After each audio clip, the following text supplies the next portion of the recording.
বাংলাদেশের মানুষ তিস্তার পানি পাবে না, আপনার দেশের মানুষ তিস্তার পানি ব্যবহার করবে। বাংলাদেশের মানুষ পদ্মা শুকিয়ে যাবে, তাকিয়ে থাকবে, আপনার মন নরম হবে না। আপনি গুলি করে মানুষ মারবেন, আমি প্রতিবাদ করতে পারবো না, এমনটি হতে পারে না প্রিয় ভাইরা। তাই হিন্দুস্তান দিল্লি কি মনে করেন ডক্টর মোহাম্মদ ইউনূসকে এত অযোগ্য ব্যক্তি মনে করেন না।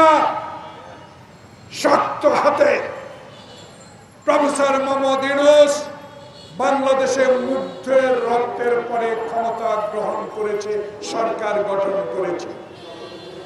আমাদের দৃঢ় বিশ্বাস থাকবে, আমাদের আস্থা থাকবে, আমাদের সমর্থন থাকবে, আমাদের অভিনন্দনও থাকবে।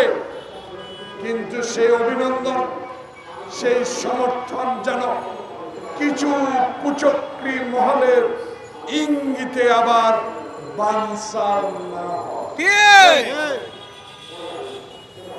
বানচাল হলে দুর্গতে পড়বে মানুষ। কারণ 16 বছর হাসিনার অত্যাচারে কোটি কোটি মানুষকে কোটিপতি বানিয়ে দিয়েছেন। তারা তো এখন ভিক্ষা করে না,